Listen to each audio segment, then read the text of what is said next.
Police arrested scores of demonstrators and towed away vehicles Friday in Canada's besieged capital. And a stream of trucks started leaving under the pressure, raising authorities' hopes for an end to the 3-week protest against the country's COVID-19 restrictions. By evening, at least 100 people had been arrested, mostly on mischief charges, and nearly 24 vehicles had been towed, including all of those blocking one of the city's major streets. Authorities said one officer had a minor injury, but no protesters were hurt. Interim Ottawa Police Chief Steve Bell said, "Police continue to push forward to take control of our streets," he said, adding, "We will work day and night until this is completed." Those arrested included 4 protest leaders. One received bail while the others remained jailed. The crackdown on the self-styled Freedom Convoy began in the morning, when hundreds of police, some in riot gear and some carrying automatic weapons, descended into the protest zone and began leading demonstrators away in handcuffs through the snowy streets as holdout truckers blared their horns. Tow truck operators, wearing neon green ski masks, with their company's decals taped over on their trucks to conceal their identities, arrived under police escort and started removing the hundreds of big rigs, campers and other vehicles parked shoulder to shoulder near Parliament. Police smashed through the door of at least one RV camper before hauling it away. Scuffles broke out in places, and police repeatedly went nose-to-nose with the protesters and pushed the crowd back amid cries of freedom and the singing of the national anthem, "O Canada." Later, police on horses were used to push back the crowd for a time.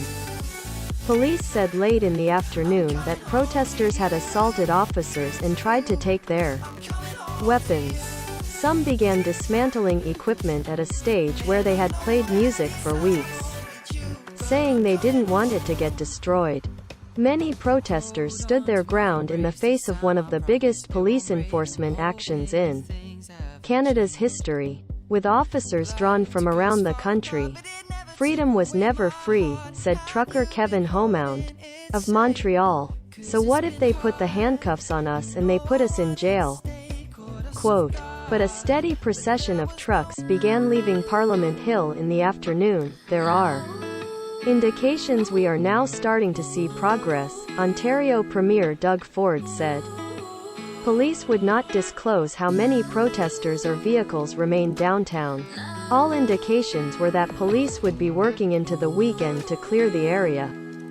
The capital and its paralyzed streets represented the movement's last stronghold after weeks of demonstrations and blockades that shut down border crossings into the U.S. and created one of the most serious tests yet for Prime Minister Justin Trudeau.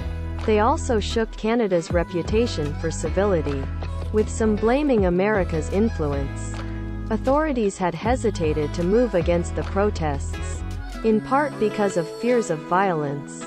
The demonstrations have drawn right-wing extremists and veterans, some of them armed with police and the government facing accusations that they let the protests get out of hand.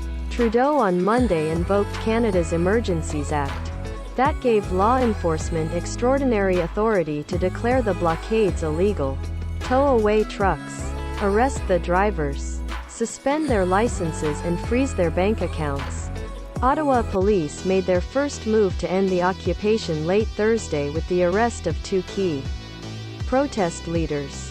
They also sealed off much of the downtown area to outsiders to prevent them from coming to the aid of the protesters. The Emergency Act enabled law enforcement authorities to compel tow truck companies to assist. Ottawa police said earlier that they couldn't find tow truck drivers willing to help because they either sympathized with the movement or feared retaliation. As police worked to dismantle the siege, Pat King, one of the protest leaders, told truckers, "Please stay peaceful," while also threatening the livelihoods of the tow truck operators. "You are committing career suicide," King warned on Facebook. "We know where the trucks came from. King himself was later arrested by officers who surrounded him in his car. Ottawa police had made it clear for days that they were preparing to retake the streets. On Friday, even as the operation was underway, police issued another round of warnings via social media and loudspeaker, offering protesters one more chance to leave and avoid arrest. Some locked arms instead as officers formed a line to push them back. Dan Holland, a protester from London, Ontario, packed up his car as police closed in. "I don't want to get beat up by this police," he said. Children bundled up in coats and hats stood amid the crowd. Police said the protesters had put the youngsters in the middle in the confrontation. The Freedom Convoy demonstrations initially focused on Canada's vaccine requirement for truckers entering the country, but soon morphed into a broad attack on COVID-19 precautions and Trudeau's government. Ottawa residents complained of being harassed and intimidated by the truckers and obtained a court injunction to stop their incessant honking. Trudeau portrayed the protesters as members of a fringe element. Canadians have largely embraced the country's COVID-19 restrictions, with the vast majority vaccinated, including an estimated 90% of the nation's truckers. Some of the vaccine and mask mandates imposed by the provinces are already falling away rapidly. The biggest border blockade, at the Ambassador Bridge between Windsor, Ontario, and Detroit, disrupted the flow of auto parts between the two countries and forced the industry to curtail production. Authorities lifted the siege last weekend after arresting dozens of protesters. The final border blockade, in Manitoba, across from North Dakota, ended peacefully on Wednesday. The protests have been cheered on and received donations from conservatives in the U.S. Well, that's it for Maybe I'm Rambling. See you guys next time. Peace.